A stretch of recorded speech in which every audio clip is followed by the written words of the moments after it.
Саламатсыздарбы, апамдын тамактары каналына кош келиңиздер. Бүгүн биз аябай даамдуу болгон сүртөмөлөрдү жасайбыз. Биз менен бирге болуңуздар. Жылуу сууга 1 чай кашыкта туз салып, эритип алабыз. Эриген соң ундун ортосун ачып, сууну куябыз. Суунун баарысын куйбайбыз, аз-аздан куюп камыр кылуу керек. Лопатка менен аралаштырып атат. Лопатка жок болсо, кашык менен деле боло берет, эч айырмасы жок. Эми колубузду салып, жакшылап камыр кылып алабыз.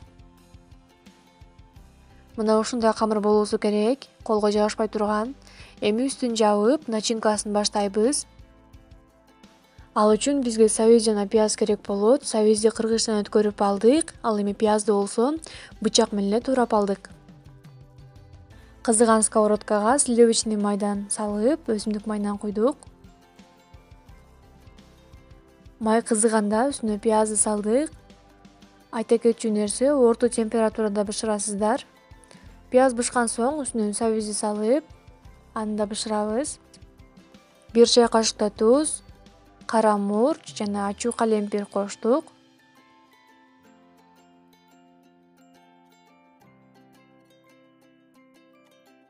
Сабизди дагы бышкан соң капкагын жабып, муздаган алып коебуз.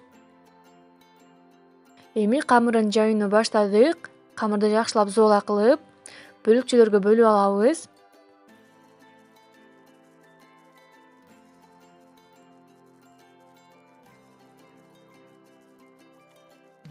Эми ундан себип, эки тарабын тең ундап, жакшылап жабышпай тургандай болуп, үчөөнүн тең бирдей формада болуусу үчүн үчөөнүн тең бирдей жаябыз.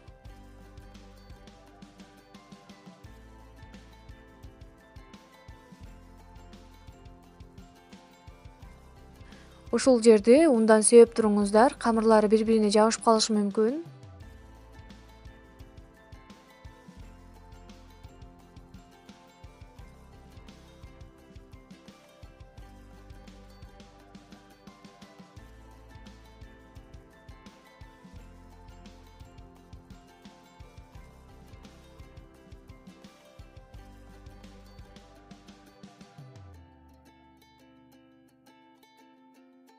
Сковородканын ичин өсүмдүк майы менен сүрүп алдык. Төмөнкү температурада бышырабыз сүртөмөлөрдү. Сковородка ысыганда камырды салабыз. Жакшылап иреттеп коюп алыңыздар. Бир бети бышканда экинчи бетин кызарта бышырабыз. Начинкасын алып, бир бетине жакшылап жайып алдык. Эми ушул бетине эле камырды коебуз. Акырындык менен кармап, орундарын алмаштырып алды. Бышкан камырдын үстүнө начинкасын салып, бүткөн соң камырды коюп, алмаштырып алат бул бетин да. Калгандарын да ушинтип бышырасыздар.